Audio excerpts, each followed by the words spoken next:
Let's talk about how we can start moving past all of the chaos on this planet. I'm Saratoga Ocean, and I decided to make another informal video for you guys today after the one I made yesterday, the extra one, and then next week I'm going to go back to my regular planned out videos. But today I wanted to talk a little bit about how we need to reset. We need to reset our perspective and our consciousness because the chaos and there's just so much arguing about what's going on and who's right and who's wrong. And I think there's just people all over the world that are just getting so wrapped up in the drama of this past week. So what I want to suggest to you guys is let's take a step back, a really big step back, and see if we can reset our perspective, because honestly, I don't know if things are going to get any better in terms of chaos. I mean, it could smooth out, it could get worse. I mean, if you look at 2020 and you look at how 2021 has started off, I think anything's possible, right? So let's take this moment right now to just center ourselves and reset, intend that we are going to take a step back away from all the chaos, clear our minds, clear our hearts, clear our energy, and reset our perspective. Because see, you guys, perspective, pardon me, perspective is everything, okay? Because your perspective, in other words, the context from which you view reality, from which you view the world, from which you view your situation, and more importantly, your mission and purpose as a light worker or a starseed, your perspective determines your trajectory. It determines your timeline. It determines the outcome. Okay, so I don't sense it's the best thing for us to be all tied up in knots over the drama and who's right and who's wrong, et cetera, et cetera. Okay, so I want to share with you guys a little story of, it's not even a vision, something that happened, I think it was yesterday or the night before last, I'm not sure. Anyway, I was in between sleep and awake. I'm not sure if I was even asleep. I don't know where I was, okay? But I might have even been on a ship somewhere in space, because I could see the Earth from space and it was crystal clear, beautiful blue, and it was like a vision of what is going on in the really big picture. So here's what I saw in this vision. First, I saw the planet Earth, and then you could feel the vibration of strife and chaos and turmoil. I then saw a serpent wrapped around the planet, squeezing the planet, holding on to it, and saying, "This is my planet. I own this planet." Now, it was very clear that this was illegitimate, but nonetheless, there was this serpent circling, wrapped around the planet and holding it really tightly and saying, "This is my planet. I own this planet." Then what happened, what was really interesting, is that all of a sudden, now this happened so fast, it was like almost simultaneous. The serpent flew off the planet into space. At the same moment, Archangel Michael appeared, gigantic, all right, so bigger than planet Earth. This big golden light archangel with this powerful sword of light. And at the moment, the two things happened simultaneously. So there he was. Then the serpent, I don't know what it's, unwound from the planet, I guess you could say, and turned into a dragon, a massive, angry dragon. And they both were facing each other. And it was so clear that the intent was for Archangel Michael to slay this dragon and free this planet. That's really simple, isn't it? But here's the really weird thing. As soon as he was there, Archangel Michael and the dragon, everything stopped. It was almost like it couldn't go any further. And the message that was coming to me was, the human beings on this earth need to do more and do more meaning in terms of evolution, need to go to a higher level, because this is all contingent on our collective consciousness. It really is. So it was really powerful and pretty amazing, actually. And it really stuck with me because I just couldn't get over the fact there was no way that that scenario was going to complete itself in that moment, in the moment that we're in right now, unless we as human beings evolve to a higher level of consciousness, because we have free will, right? We are a participant in this entire story. So I've been thinking about this for the last, today's Friday, I guess. I'm not sure if this happened Wednesday or Wednesday night. I honestly don't recall, but I've been thinking about it ever since. And then something started to occur to me. What is one of the first things that we need to do? This is part of what I think we need to do to reset our consciousness and gain clarity. Now, in order to make this point, I want to bring up the topic of religion. And I'm not going to say a whole lot about religion today, but I do want to say one thing. As a result of religion, we humans on this planet, for thousands and thousands of years, many thousands of years, we have a habit of saying that pain, suffering, duality, death, all of this stuff is somehow acceptable because we call it God's will. Okay, we have been deeply, deeply programmed to accept duality, to accept darkness and light. They go together. You need them to go hand in hand. Now, I know that's a very controversial thing to say, right? Well, I'm going to say it anyway. So we've been conditioned to, what that does is that causes us to make excuses for suffering, to make spiritual excuses for pain and death and misery and torture and all of these horrible things that happen on our planet. It causes us to make a spiritual excuse for their existence.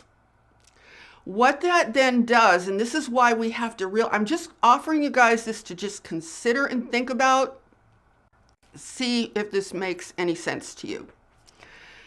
If we make excuses for all of this, we are in essence saying we accept it all.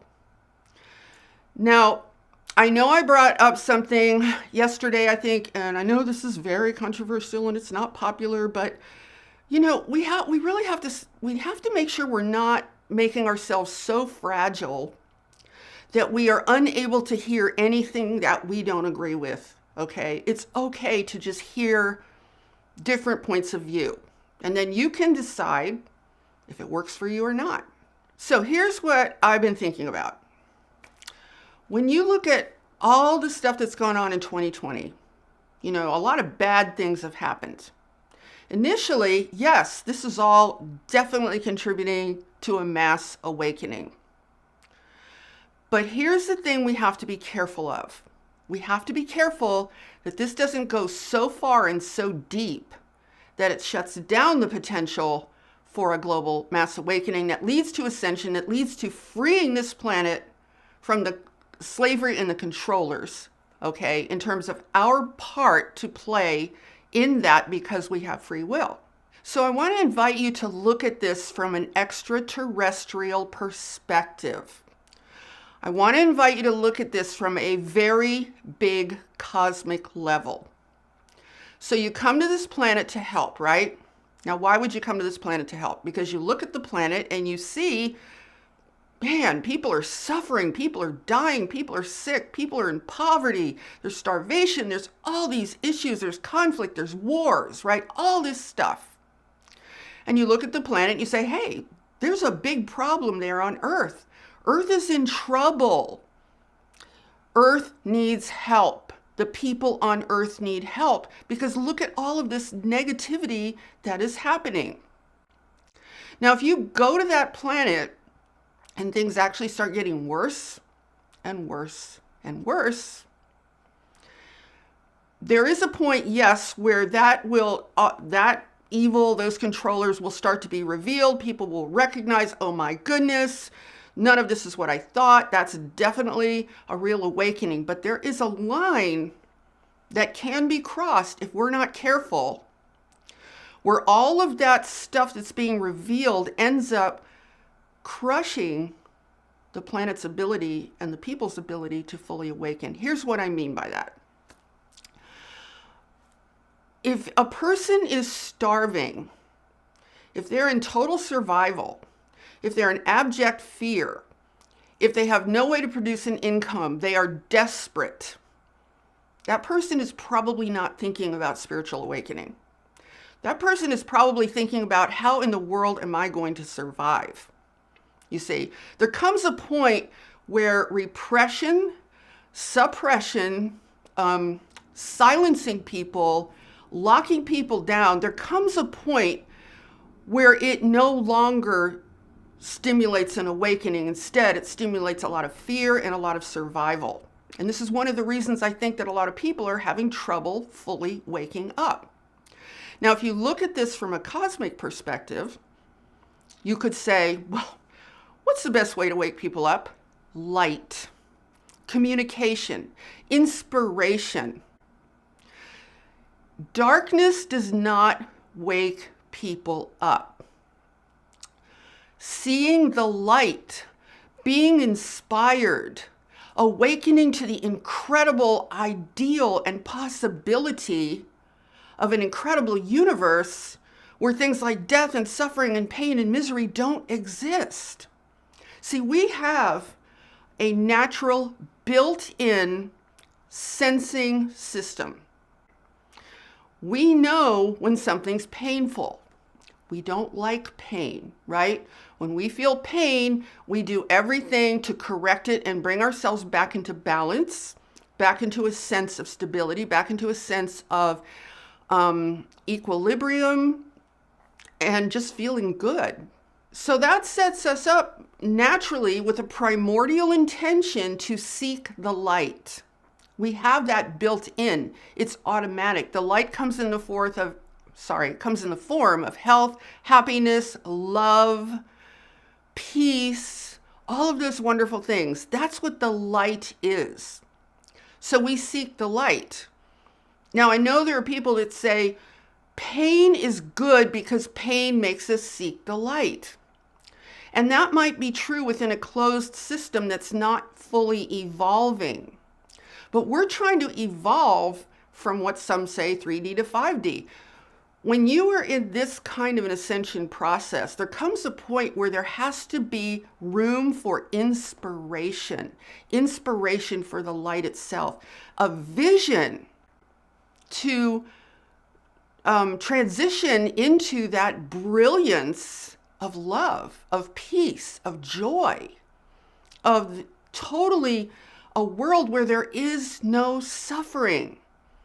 There has to be a vision for that. So if we allow ourselves to always say, it's all good, the pain, the suffering, the negativity is good, the light is good, it's all good, it's all one thing, it's all good, we lose our ability to focus on where we're going. We lose our ability to do that. So my suggestion is that we reset back to our natural state where we can look at suffering, we can look at pain, we can look at misery, and we can say, hey, we don't want this. This is not good. We reject this entirely. But more importantly, we understand what it is we're trying to create. We don't want to cross the line too far and say that bad stuff is good because it's going to lead to our awakening. Okay? We don't, because here's the thing, you guys. When we do that, we are affirming it's staying around. We're literally flipping from light to darkness. We're now saying the path to light is through darkness. The path to light is through suffering. The path to beauty, love, peace, serenity, infinite health, infinite well-being, and infinite presence in the universe. The path to that is pain, darkness, and suffering. Guys, that's not true. Darkness is not a path to light. Okay, it's not. So I'm inviting you to consider the possibility that maybe we shouldn't be so quick to affirm the darkness. Because like I said, when you repress people to the degree that they're being repressed today, when you silence people, when you separate them, when you don't want them to even have any kind of connection with other people, it becomes increasingly difficult to find inspiration, to find your way. And I think this is one of the reasons there's so much chaos and so much confusion in the world right now. We can't afford that. See, if we keep trying to make all of this chaos positive and good, you know what that's going to do? That's going to draw us into the chaos. It's going to make us a part of the chaos. It's going to cause a lot of confusion, a lot of conflict, and a lot of strife.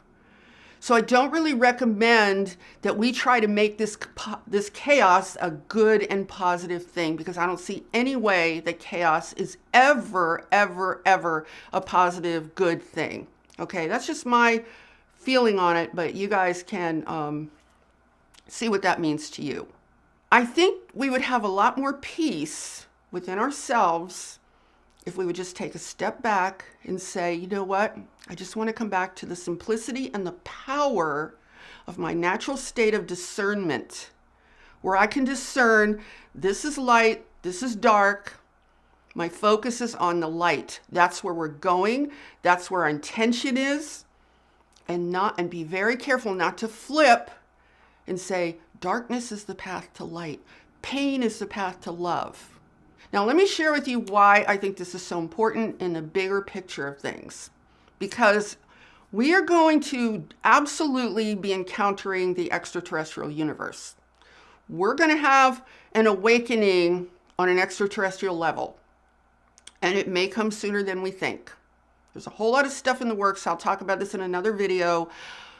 But what are you going to do if you have not learned this discernment just on the planet Earth? What are you going to do when you start to realize there's stuff going on all around us, not only in our solar system, but in our galaxy, that you're completely unfamiliar with, civilizations you didn't even know existed, stuff happening, some good, some bad. If you are still in a place of saying it's all good, it's all divine, it's all in God's plan, there's nothing to do, everything's fine, you're really making yourself vulnerable, okay? Because you don't know anymore what you're looking at. You see, you don't even know what to intend anymore when you get out into the wider universe. So it's really important now.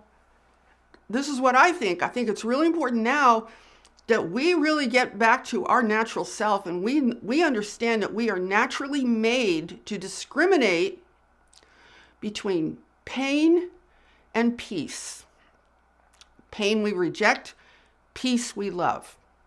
So yes, I'll just complete this with, it's awesome that we've had this grand awakening, but we don't want to push it too far, okay? We don't want to put ourselves in a situation where we're affirming the darkness as some kind of a way to get to the light. Don't be afraid to say what things are so that you can focus on building inspiration, okay, as opposed to justifying darkness. I just want to leave you with this thought. Don't be afraid to step back, have faith in your inner strength. You are beautifully designed by this universe to have a powerful ability to discern. The reason you have that ability to discern is so that you can set your sights on the light, set your sights on the truth of who you really are and how this universe and how this planet is really meant to be a paradise of infinite beauty and joy and love and abundance and just the most amazing experience one could ever imagine. So to bring all of this together, if we go back to the original vision that I told you about with that serpent and the earth and the dragon and Archangel Michael, I think our role on this planet is we need to be able to take a firm, clear, and powerful stand for the light. You cannot do that if you're simultaneously saying the darkness is good, the darkness is helping, the evil is helping everybody wake up. Isn't that awesome? You cannot take a firm stand for the light and hold that position at the same time. So I think that is quite possibly what is missing in this picture. The more that you affirm the evil, the more that you affirm the darkness as being a good thing, a tool of awakening, etc., you're just affirming its reality. You're affirming that we need it, which we don't. We don't need any of this junk, right?